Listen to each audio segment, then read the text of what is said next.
We're now making our way to the old cathedral, St Michael. It was a parish church originally, and it didn't become a cathedral until 1918. The cathedral was destroyed on the night of November the 14th, 1940. It was destroyed by fire bombs, and they were not able to save it. So they had to watch and stand and watch it burn. So almost immediately after the bombing, they started to think about building a new cathedral. And they had a great competition, and eventually Sir Basil Spencer's design was chosen. And we had this vision of seeing the ruins as though it was death, and the new cathedral was the resurrection. It's quite remarkable how the spires stand. And a very beautiful symbol, I think, really, which is a very much loved part of the Coventry scene. Basil Spencer had this great idea of building the new cathedral onto the side of the old, and the great canopy here links the old and the new together. I felt as though I'd come through a great resurrection, if you like, after my parents died, after being made redundant. I came here as a volunteer, and it was a gift from heaven. My life just took off, and within months I was employed, working in the new visitor centre, and a whole wealth of opportunities opened up for me. I met all kinds of people. I was a cathedral guide. Well, if you go across, turn left here. I was in St Michael's Singers, singing Britain's War Requiem that had been specially composed for the congregation by Benjamin Britten.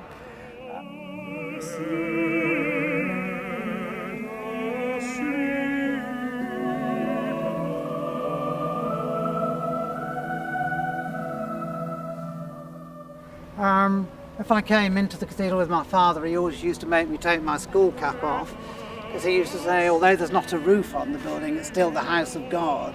So older Coventry people still treat it very much as a place of God, a place of worship.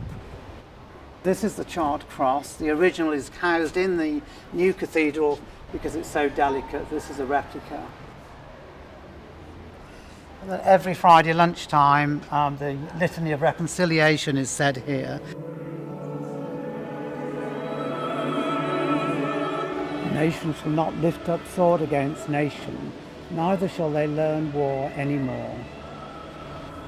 I can remember coming with my aunt, and we used to look out of the old cathedral down onto the building of the new cathedral, and as we watch it grew, it was very exciting.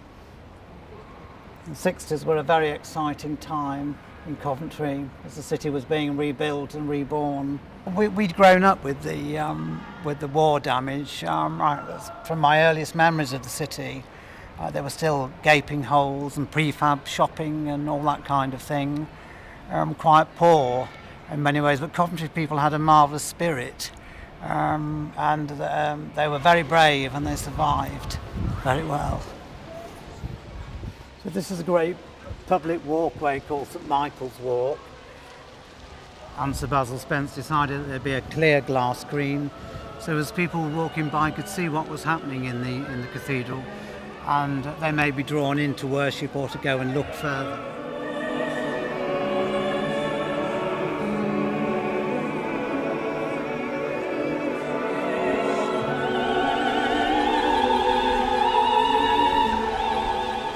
This is Sir Jacob Epstein, St Michael and the Devil.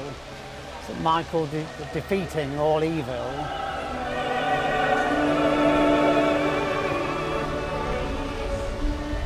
And the brass letter in the floor here says, "To the glory of God, this cathedral burnt." Yes, November the 14th, AD 1940, is now rebuilt. 1962, and the maple wreath commemorates the gifts of the Canadian people. One thing that the visitor might not notice are pennies, 1962 pennies, the year of consecration, let into the floor. You can see the heads on some of the coins here, and they're not quite so worn. You can see the great lectern here with the eagle carrying the good news. This was made by Dame Elizabeth Frink, and the great flame over the Provost store there, the flame of the Holy Spirit. And then Elizabeth also designed the mitre over the bishop's throne. It's covered in nuts and bolts representing Coventry's industries. This is called the Chapel of Industry, and it has clear windows because at the time the cathedral was being built, there was still a lot of Coventry's industry round about here. As you prayed for the industrial life of the city, you could see it going on around you.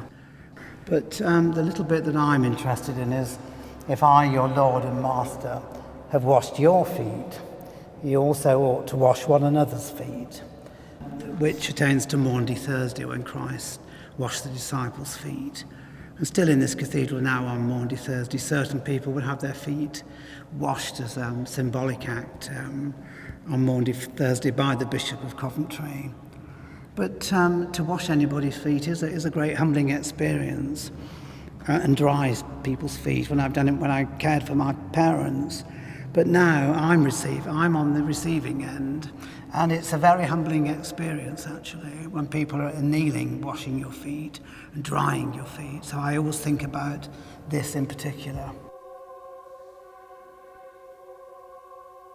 And this is the great font which came from a boulder from Bethlehem, which arrived here Christmas Eve 1960.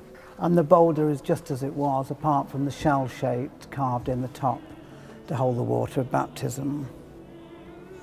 And then the great baptistry window,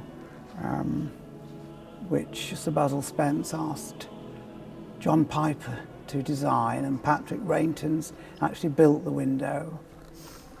And it's representing the light of the Holy Spirit, breaking through all the troubles and the conflicts and strifes of the world. This great burst of light in the centre.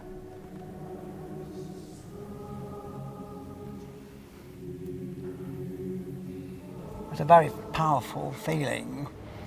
This place is very much part of me. I don't worship here anymore, but it is still very much part of my thoughts and my being, if you like.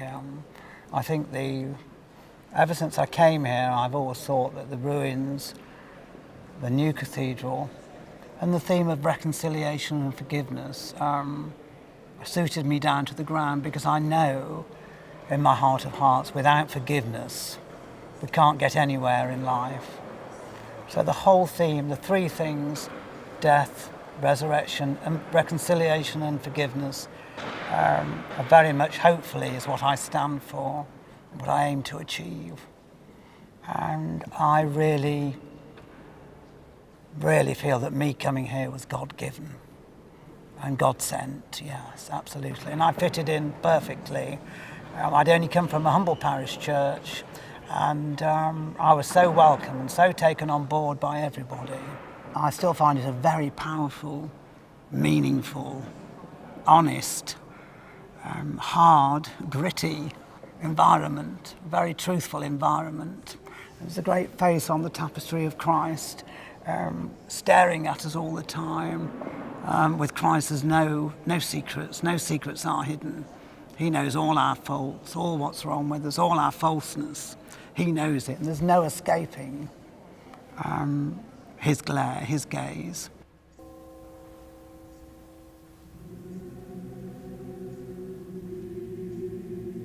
People still talk about why didn't they rebuild it and restore it to its former glory. But that never was the plan right from the word go. They always had this great vision of a new building rising out of the ashes. Coventry always seems to reinvent itself. It just makes you realise how brave they were in the 60s to build and create something like the new cathedral, which is absolutely wonderful. It really is.